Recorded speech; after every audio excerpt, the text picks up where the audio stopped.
अस्सलाम वालेकुम। हमने जो इन्वेंट्री मैनेजमेंट के असाइनमेंट मिले थे, तो उसमें आज हम पहली प्रॉब्लम को देखेंगे और उसका सॉल्यूशन भी हम इंशाल्लाह करेंगे।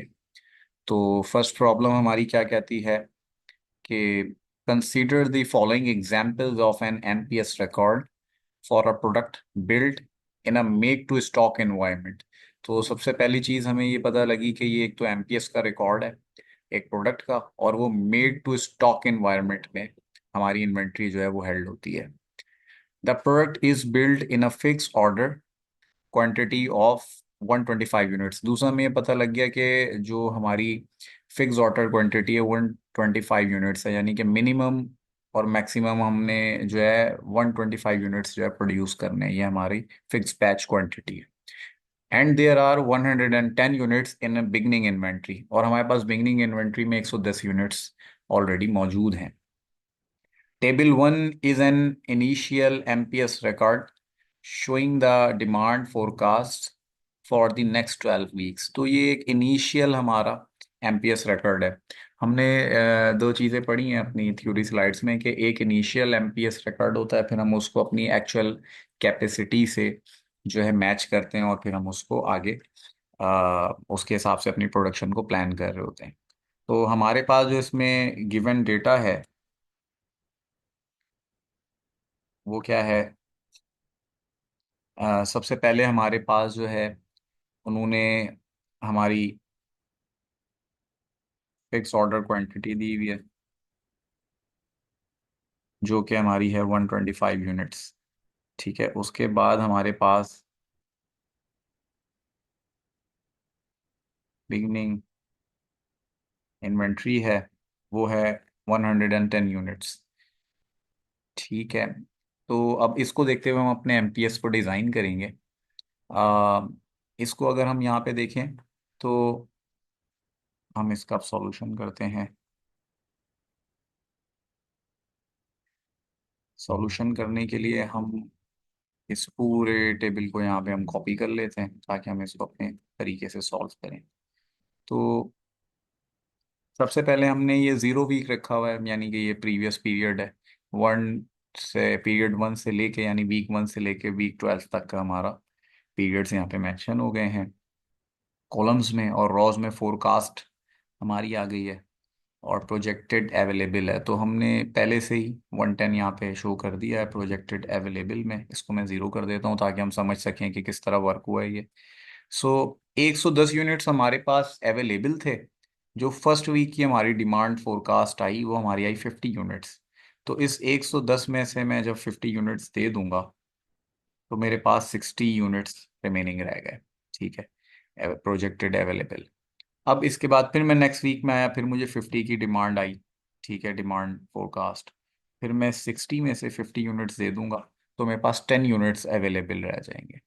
अब जब मैं थर्ड वीक में आ रहा हूँ तो मुझे फिर 50 यूनिट्स देने हैं, लेकिन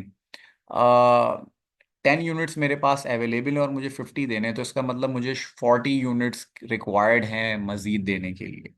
तो अब मैं जाऊंगा प्रोडक्शन की तरफ, लेकिन मेरी क्यों के जो फिक्स ऑर्डर क्वांटिटी है तो वो 125 यूनिट्स है, तो इसलिए मैं यहाँ पे 125 यूनिट्स ही मुझे रिक्वायर्ड है प्रोड्यूस करने के लिए। ठीक है, अब इस 125 यूनिट को जब मैं प्रोड्यूस कर लेता हूँ यहाँ पे, तो फिर टोटल मेरे पास 125 प्लस 10 135 यूनिट्स मेरे पास आ जाते हैं। तो इसको जब मैं ऐड करता हूं तो ये 135 यूनिट्स बनते हैं, और इसमें से जब मैं अपनी डिमांड को पे कर देता हूं या जो है फोरकास्ट को जो है मैं फुलफिल कर देता हूं, तो मैं ये 50 यूनिट्स माइनस कर दूंगा इसमें से। तो हम इसको कर लेते हैं 10 plus 125 produced minus demand forecast. तो अब मेरे पास अगेन आ गए 85 यूनिट्स इन इन्वेंट्री। अब इस 85 यूनिट्स के बाद अब मैं नेक्स्ट क्या करूंगा कि फिर मैं अब फोर्थ वीक में आया तो फिर मुझे 50 जो है डिमांड फोरकास्ट को फुलफिल करना है, और मेरे पास 85 अवेलेबल है, मैं बिल्कुल दे सकता हूँ, मुझे प्रोड्यूस करने की ज़रूरत नहीं है। ठीक है, मैन्युफैक्चर करने की ज़रूरत नहीं है। तो जब मैं 85 में से 50 यूनिट फुलफिल कर देता हूँ तो मेरे 35 यूनिट्स रह जाते हैं इन्वेंट्री में। लेकिन अब जब मैं नेक्स्ट वीक में आता हूँ, 5th वीक में, तो मुझे 75 यूनिट्स देने हैं, जबकि मेरे पास अवेलेबल 35 है। तो इसका मतलब है यहाँ मुझे फिर प्रोड्यूस करने पड़ेंगे 125 यूनिट। ये 125 यूनिट ही क्यों हम कर रहे हैं? क्योंकि ये फिक्स क्वांटिटी है, ना इससे कम कर सकते हैं हम, ना इससे ज्यादा कर सकते हैं। अब जब ये मैंने 125 की है, तो मैं प्रोड्यूस होके आ गए मेरे पास, तो मैं इसमें 35 जो ऑलरेडी मेरे पास मौजूद है उसको ऐड करूंगा, और फिर इसमें से मैं जो मुझे देने हैं, तो ये मैंने जब 35 ऐड किए तो मेरे पास 160 यूनिट हो गए। और इसमें से जब मैंने 75 यूनिट्स दे दिए जो मैंने देने, तो मेरे पास फिर अगेन 85 यूनिट्स रिमेनिंग बचे क्वांटिटी में। इसके बाद फिर मैं 6 वीक में गया, फिर मेरे पास 75 की जो डिमांड फोरकास्ट आई, डिमांड आई मेरी। तो मैं 85 मेरे पास ऑलरेडी अवेलेबल थे, मैं दे सकता हूँ, मुझे बनाने की ज़रूरत नहीं है, यहाँ पे मैं प्रोड्यूस नहीं कर रहा।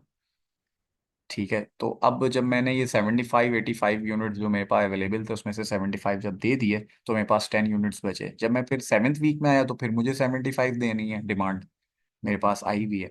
तो 75 यूनिट्स के लिए अगेन मैं फिर ये 125 की फिक्स क्वांटिटी को प्रोड्यूस करूंगा। 125 ऑलरेडी मेरी जो बिगनिंग है 10, इसमें मैंने 125 और मेरे पास आ गए, तो ये मेरे पास बन गया 135।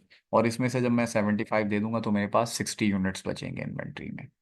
फिर जब मैं 8th वीक में गया तो अगेन मुझे 75 यूनिट्स की डिमांड आई जो फुलफिल करनी है, और मेरे पास अवेलेबल 60 यूनिट्स हैं। तो फिर मैं यहाँ पे 125 यूनिट्स को प्रोड्यूस करूंगा, मैन्युफैक्चर करूंगा। अब जो मेरे पास ऑलरेडी अवेलेबल है, इसमें मैंने जब 125 यूनिट्स जो इजाफी आया उसको ऐड किया, तो मेरे पास ये 185 यूनिट्स बने। फिर इसमें से मैंने 75 यूनिट्स दे दिए, तो 110 यूनिट्स मेरे पास अवेलेबल इन्वेंट्री आई जो अभी मेरे पास मौजूद है। फिर मैं नेक्स्ट वीक में गया तो मुझे 50 यूनिट्स देने थे।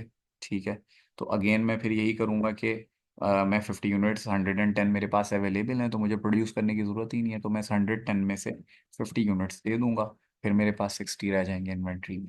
फिर नेक्स्ट वीक में गया 10th वीक में, तो 10th वीक में मुझे 50 देने थे, 60 मेरे पास अवेलेबल हैं, तो मुझे अगेन प्रोड्यूस करने की ज़रूरत नहीं है, फिर मैं दे दूंगा। अब 10th वीक में ये 50 यूनिट्स की जब मैंने फुलफिलमेंट की, तो इसके बाद मेरे पास 10 यूनिट्स बचे इन्वेंट्री में। और नेक्स्ट वीक में हम जब जा रहे हैं तो देख रहे हैं हमें फिर 50 यूनिट देने, जबकि 10 अवेलेबल हैं। तो इसका मतलब यहाँ पे फिर मैं 125 यूनिट्स को प्रोड्यूस करूंगा। ठीक है। अच्छा, इसके बाद अब हम ये देख रहे हैं कि मेरे पास 10 ऑलरेडी अवेलेबल हैं, और मैंने 125 बनाए, 125 इसको मैंने ऐड किया। इसमें से फिर जो मुझे देने हैं वो मैंने 50 माइनस कर दिए, इसमें से मैंने दे दिए, तो मेरे पास 85 यूनिट्स रिमेनिंग रह गए। अच्छा, नेक्स्ट वीक में जब मैं लास्ट वीक में गया 12th वीक में, तो मुझे 50 यूनिट्स फिर देने थे जो मेरे पास डिमांड फोरकास्ट आई, और मेरे पास ऑलरेडी 85 अवेलेबल थे, तो मैं प्रोड्यूस नहीं करूंगा, डायरेक्टली इस 85 इन्वेंट्री में से मैं पे कर दूंगा। और इन 50 यूनिट्स को फुलफिल करने के बाद मेरे पास एंडिंग यूनिट्स क्या बचे? 35, तो ये मेरी एंडिंग इन्वेंट्री बन गई। So this is the solution कि हमने किस तरह से प्रोजेक्टेड अवेलेबल को लेते हुए चले एंडिंग इन्वेंट्री को। और हमने ये भी देखा कि एमपीएस ने प्रोडक्शन स्केड्यूल हमें बता दिया कि किन किन वीक में हम अपनी प्रोडक्शन कर रहे होंगे, यानी कि हम 3rd वीक में, 5th वीक में, 7th वीक में, 8th वीक में और 11th वीक में हम अपनी चीज़ को प्रोड्यूस कर रहे होंगे। तो ये इस पहले उसका सॉल्यूशन था। अ, आप लोगों के वक्त का बहुत बहुत शुक्रिया।